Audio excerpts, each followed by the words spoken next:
Hey guys, let's see कि आज आपके स्पिरिट गाइड्स का मैसेज क्या है आपके लिए, वो आपको क्या कहना चाहते हैं। तो आज है चतुर्दशी का श्राद्ध।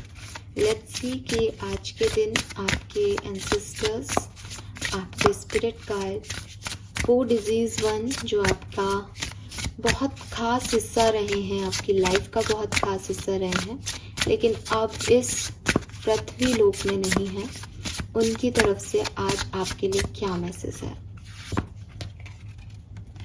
Okay, we have flower child, momentum, creativity, action, number 14। इसकी बुक पे भी कुछ लिख रखा है, मैं पढ़ूंगी उसे। I hope that over everyone else you learn to make yourself proud. This is beautiful ना, कितना खूबसूरत कार्ड है ये कार्ड।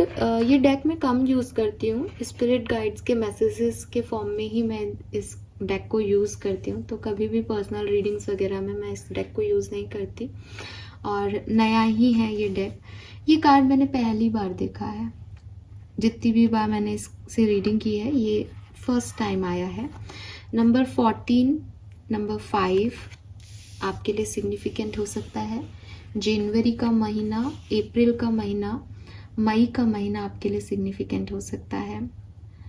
सो यहाँ पे जो मैसेज आपके लिए है, डेफिनेटली आप पढ़ पा रहे हैं कि आपको किसी और को प्राउड नहीं फील कराना है, आपको अपने आप को फील कराना है प्राउड। ठीक है, तो अगर आप बहुत ज़्यादा सोचते हो कि मैं ऐसा करूँगा तो दुनिया क्या कहेगी, ये क्या कहेंगे, वो क्या कहेंगे, मम्मी क्या कहेगी, पापा क्या कहेंगे, दादा क्या कहेंगे, दादी क्या कहेंगे, तो जो आपके एंसेस्टर्स हेवन में बैठे हैं वो कह रहे हैं कि तुम ये मत सोचो कि कौन क्या कहेगा, तुम ये सोचो कि तुम क्या सोचोगे।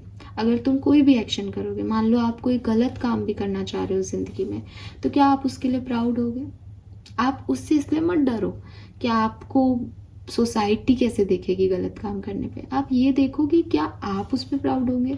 ऐसे अगर आप कुछ अच्छा काम करना चाह रहे हो और आपको लग रहा है कि पता नहीं लोग आपके लिए अच्छा सोचेंगे या नहीं, या इस काम को अच्छा देखेंगे या नहीं, उससे आपको मतलब नहीं होना चाहिए। आप ये देखो आप उसे करना चाहते हो या नहीं। सो आपके एंसेस्टर्स को लगता है कि आप उनके जाने के बाद लोगों के लिए जीने लग गए हो, परिवार के लिए जीने लगे हो। आपका हर एक्शन घर के लिए होता है, आप हर चीज़ में एक वैलिडेशन ढूंढते हो।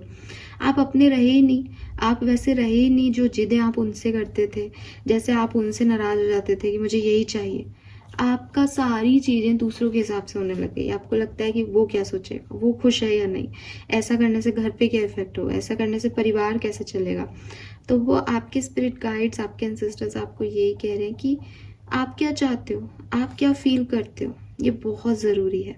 मुझे कुछ लोगों के लिए ऐसा लग रहा है जैसे आपके एंसेस्टर्स कह रहे हैं कि बेटा मैंने भी ऐसे ही दूसरों का सोच के ज़िंदगी गुजार दी, और मैं तेरे को सब कुछ दे के आया हूँ या दे के आई हूँ, तो तू ये मत कर। ठीक है, तू खुशी से जी, तू तेरी फ्रीडम से जी। तुझे फ्री होकर के जीता देख के मुझे खुशी मिलेगी। तुझे लोगों के लिए करता हुआ देखूंगी या देखूंगा तो मुझे तकलीफ होगी, बिकॉज मैंने भी अपनी ज़िंदगी में यही किया। आई डोंट नो ये किसके लिए मैसेज है। सो वो आपको फ्लावर चाइल्ड बोल रहे हैं इसीलिए, बिकॉज उनको लग रहा है कि आप बिल्कुल वैसे ही जी रहे हो जैसे वो जी के गए हैं। लेकिन वो नहीं चाहते कि आप बंदिशों में जियो, वो नहीं चाहते कि आप दूसरों के लिए अपनी ज़िंदगी को कुर्बान कर दो। आप अपनी एनर्जीज, अपनी विशेस को पूरा करो। आपके एंसेस्टर्स ये चाहते हैं क्योंकि आप उनके सीड हो।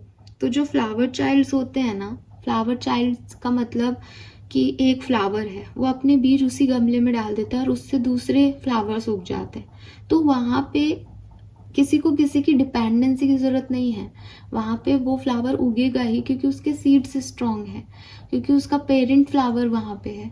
तो आपको लोगों से वैलिडेशन की ज़रूरत है ही नहीं, आप उनके बच्चे हो। ठीक है, आपकी रूट्स स्ट्रॉन्ग हैं, आप सही करोगे, आप अच्छा ही करोगे लाइफ में, तो आपको वैलिडेशन क्यों चाहिए, आपको खुद पे डाउट क्यों है। आपके जो एंसेस्टर्स हैं वो चाहते हैं कि आप जैसे इस फ्लावर पे बीज आ रही हैं, अगर आपको दिख रही हो तो मधुमक्खियाँ जो हैं वो फ्लावर्स पे आ रही हैं, वो इतने मीठे हैं, इतने स्वीट हैं, वैसे ही जो हैं आप भी बहुत स्वीट हो, लेकिन हर किसी को अपने ऊपर मत आने दो। ठीक है, और जो ग्रोथ है आपकी वो इन्हीं मधुमक्खियों की वजह से होगी, ये वैसे भी होगी, वो उनका काम है, आप उसकी चिंता मत करो। ठीक है, तो ये जो कार्ड है बेसिकली वो आपको यही कह रहा है कि आप वो करें जो आप सोच रहे हैं। आप ये चिंता मत करें कि वो कैसे होगा, लोग क्या कहेंगे, सही है कि गलत है, बिकॉज आप एक फ्लावर चाइल्ड हो, बिकॉज आप अपने एंसेस्टर्स के बच्चे हो, इसलिए वो ध्यान रख रहे हैं। आपके पीछे बहुत खास ऊर्जाएं चल रही हैं जो आपको दिखाई नहीं दे रही, इसलिए आपको किसी से वैलिडेशन की ज़रूरत नहीं, आपको किसी से डरने की ज़रूरत नहीं, आपको आपको सबके लिए करने की ज़रूरत नहीं, आप अपने लिए करो, सिंपल। ठीक है, एंड क्योंकि आपके पास इतनी पावर है, इसलिए अपना सोल पर्पस पूरा करना अब आपका कर्म है। आपके एंसेस्टर्स कह रहे हैं कि अगर आप में कोई टैलेंट है, कोई एक्शन आप लेना चाहते हो, बहुत लंबे समय से सोच रहे हो कि मैं ये करूं या नहीं करूं, वो करो। ठीक है, तो अगर आप में से कुछ लोग ऐसे हैं जो ये रीडिंग देख रहे हैं और जिनके मन में एक सवाल था कि बस इतना बता दो कि मैं ये काम करूं या नहीं, तो आपके एंसेस्टर्स कह रहे हैं वो काम कर। ठीक है, मेरे थ्रू आपको ये आंसर मिल रहा है कि आपको वो चीज़ करनी चाहिए। कोई क्रिएटिव प्रोजेक्ट, कोई एक्शन जो लेना चाह रहे हो वो लो। सो यस, प्लांट करो अपने सीड्स, और पॉसिबिलिटीज़ बहुत हैं, इसमें आपको डरने की ज़रूरत नहीं है। सेल्फ लव करो, खुद को ज़्यादा इम्पोर्टेंस दो दूसरों से, एंड आप अपने ही सीड से ग्रो हो जाओगे। आपको किसी और की चीज़ों की ज़रूरत नहीं, आपको बाहरी जो पावर चाहिए वो आपके एंसेस्टर्स आपको दे रहे हैं। बस वो जो पॉलिनेशन होता है वो कैसे होता है कि वही सीड्स गिरते हैं और बढ़ते जाते हैं, तो आप भी ऐसे ही बढ़ते जाओगे, आपको किसी और चीज़ की ज़रूरत नहीं है। ठीक है, अगर आपके कोई काम नहीं बन रहे हैं तो आपके एंसेस्टर्स आपको मैसेज दे रहे हैं कि एक इनिशिएटिव लो उस काम की तरफ, अपने आप वो काम आपका बन जाएगा। ठीक है, एंड राइट रिटर्न, रिटर्न में दो, कुछ कुछ चीज़ें हैं जो आपको राइट डाउन करनी है, लिखनी है।